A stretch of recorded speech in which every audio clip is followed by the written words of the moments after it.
2 weeks ago, I made a video on the green-eyed Sonic controversy. In it, I made the claim that people were just misremembering an event possibly stirred on by a Destructoid article.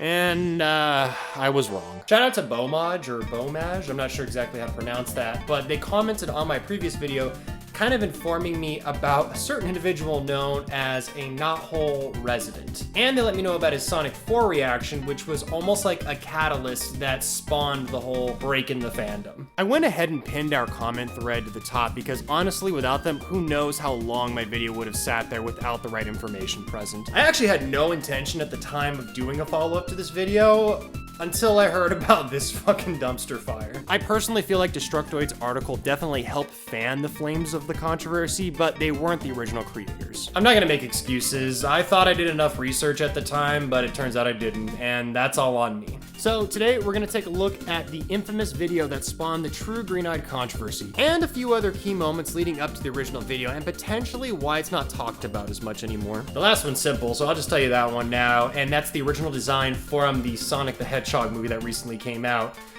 And that's all I really need to say. As it turns out, the apocalypse did truly happen, and after it did, the Sonic fandom truly was never the same. Well, that was at least until the whole fucking world united to change his movie design, but I digress. This is the story of the human typhoon known as AKnotHoleResident and the green-eyed Sonic apocalypse, part 2. What part of retro don't you understand? From the amount of concept art and the black-eyed Sonic you used in the Hedgehog Day banner, the same ugly, stretched out, green-eyed Sonic. The beginning of our story actually starts right around the 2007 critic boom, where hyperbolic reviewers had just started gaining traction and popularity, thanks in most part to the angry video game nerd and the nostalgia critic.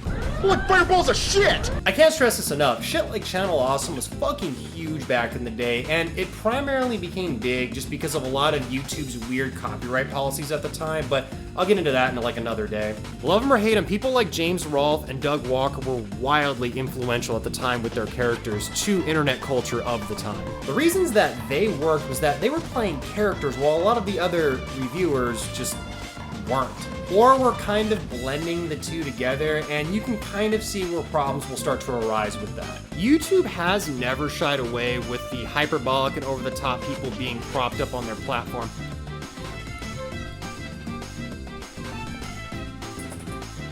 Bringing it over here now because Gray wants to be in the video right now. However, a lot of content creators kind of walk this fine line from being considered over the top or just kind of coming off as like an entitled baby.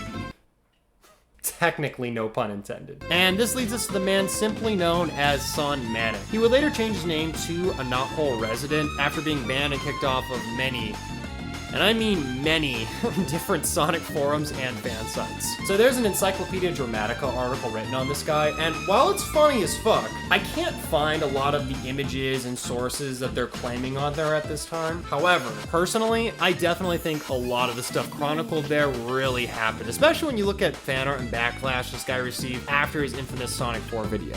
A lot of the dots just kind of start connecting. Let's be real, if it was just some random asshole on the internet who made a really stupid reaction, no one would have given a shit. However, Son Manic had made himself very, very popular and for all the wrong reasons in the Sonic community in the later half of the 2000s. So much so that he had started several feuds with various mods on these sites, as well as receiving a cease and desist letter from Sega themselves. Seriously. After he had supposedly been boasting about being pre-greenlit to create a Sonic movie by Sega themselves. Which from what I've read, this is true. However, you can look at this as more of like a preamble to like an actual pitch meeting rather than like it being in any sort of production, because they were basically asking for production costs, how they were going to finance it and do all those sorts of things.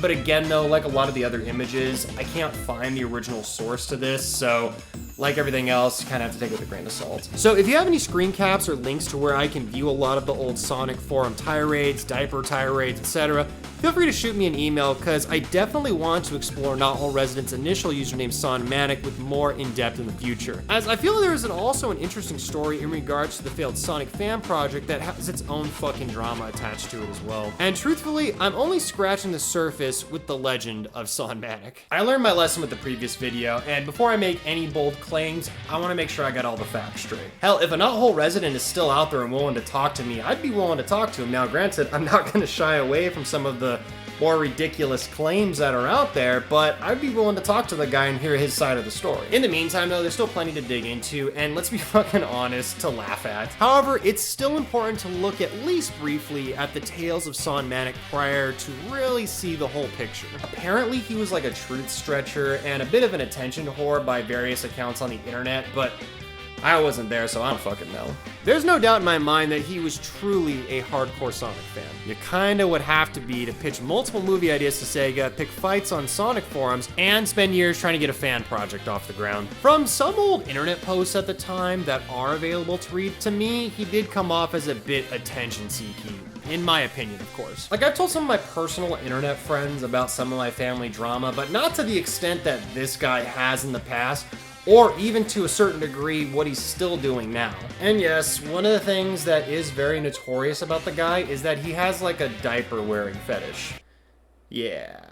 And look, I'd be lying if I didn't say I laughed. But for all intents and purposes, the dude's been pretty open about it from the get-go, and honestly, it kind of fits his online persona. It's memeable as fuck, and don't get me wrong, the irony is not lost on me from complaining about Sonic in general, Sega, the fandom, and this was always like fucking years before Sonic 4 was even announced. But I didn't want to dwell on it too long because, let's face it, we're all into weird shit. Some weirder than others, and that's okay. But I figured I would at least bring it up because I'm sure someone would mention it if I didn't. Fast forward to February 4th, 2010, the day of Sonic 4's teaser trailer, and the day the Sonic fandom would change forever. Here, why don't you sit over here? Let the adults speak. What part of retro don't you understand? I'm not sure if you caved into the little kiddies again. The same ugly, stretched out, green-eyed Sonic fighting the modern-style Eggman. Is that what he's gonna be called too? Dr. Eggman? No, you have a lot of balls to even place this as a long-awaited 4th installment. Look, beady black eyes. What I'm seeing here, the same ugly, stretched out bubblegum abomination I had to suffer through for the last decade! Fuck you! I'm done with this franchise! Now, I'm not going to show the whole video here, but I do have a re-upload link below if you want to check it out. And yeah, you heard that right, it's a re-upload. But nothing is ever truly gone from the internet, and I'll be honest with you, I would kill to see the original comment section from that video. This was enough to spark a giant war in the fandom. Even the article on Encyclopedia Dramatica would claim he was the most hated person in the Sonic fanbase. And given his track record prior, it's pretty easy to see why. He would later upload a few more rant videos and even an apology video, but the damage was already done at that point. Now, for obvious reasons, we can't see the comments from the original video. However, let's take a look at some of the comments from the re-upload, because the re-upload actually took place right around the time that he deleted the original video.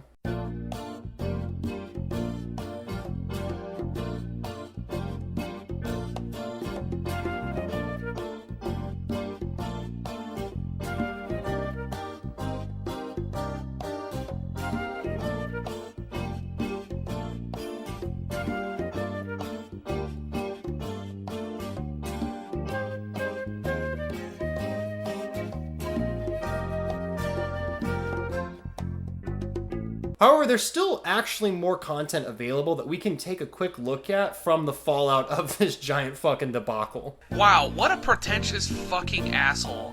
Same ugly, stretched out, green-eyed Sonic fighting the modern style. Oh, bitch about the fucking green eyes!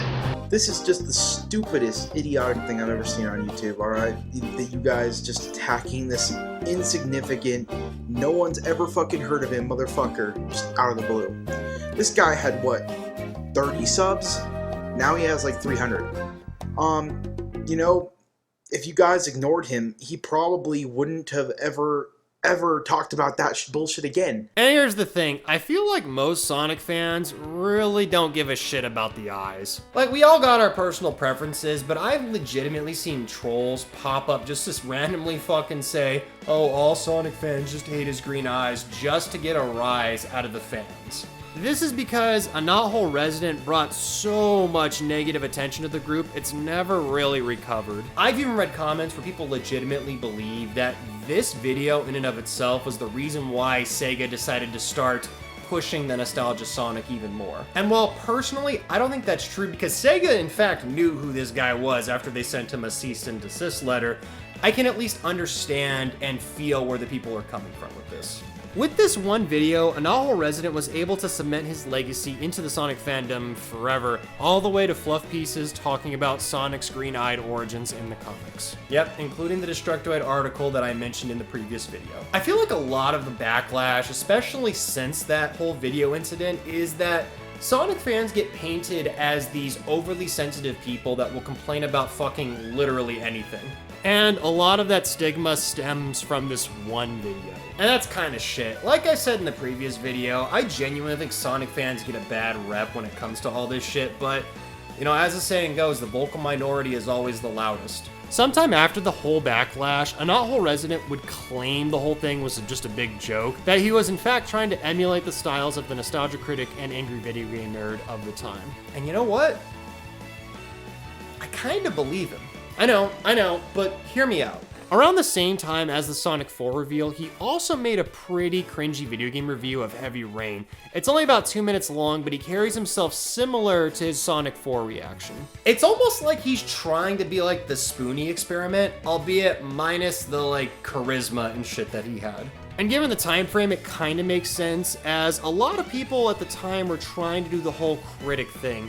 Some with more success than others. Hell, I even have a couple old cringy reviews on another channel myself. The problem with AKnotHole is kind of what I talked about in the beginning of the video. Where does the fiction separate from the reality in his videos? See, although we didn't go into detail about Son Manic, it was important to bring him up, as at this point, all the Sonic community knew him as was that guy who would constantly get banned from forums and would pick fights with other Sonic fans. So really, it just became a perfect storm of events. The guy creates a Sonic reaction video, the Sonic fans latch onto it and start talking shit, memes get made, trolls start showing up, it goes viral, and boom, you have found yourself in the middle of a shitstorm. And because of his past, no one could believe he was doing this all just for fun. And plus, even though I believe he was trying to do the critic thing, he did a really shitty job of blending his real-life persona with his fictional one. And that because in the years prior or since, he really hasn't changed much either. Some can blend reality and fiction very well, while others will often have trouble differentiating the two. Part of the problem I've seen with the guy is he seldomly takes responsibility for things. Or if he does it in like a half-hearted kind of way, or likes to blame others. You get the sense he's looking for attention a lot of the time, rather than truly trying to understand how he got himself into any given situation. Like, you're not always wrong in every single situation, but if you keep running into the same issues, it's probably you.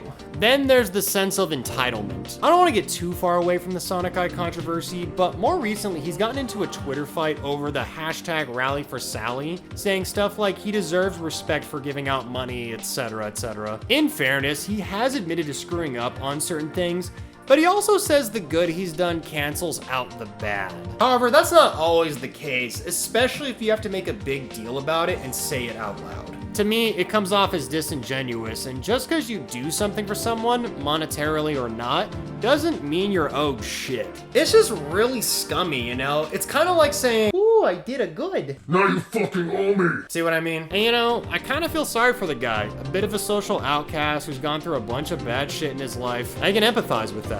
Now, that doesn't excuse his actions by any stretch of the imagination, but I can at least feel where he's coming from. Sometimes we make bad judgment calls. I'm fucking living proof of that. My opinion, though, is he's got to take responsibility for his actions at some point, but personally, I don't think the guy's beyond redemption. With some humility, time, and dropping the shady-ass practices of wanting or expecting stuff from people, who knows, if he really wanted to be accepted, I can actually see it happening. Because I'll be real with you, no one actually gives a shit about you dressing up in diapers and pretending to be a fur baby. It's the try-hardiness, the hypocrisy, and the self-centeredness that makes you a target to all these people. So that was the Sonic Green-Eyed Apocalypse, an event that began by what I believe was a misguided attempt at becoming an online reviewer that spiraled completely out of control because of the individual's past and a lack of good choices in the present. Hey, we all take shots and sometimes they just don't stick.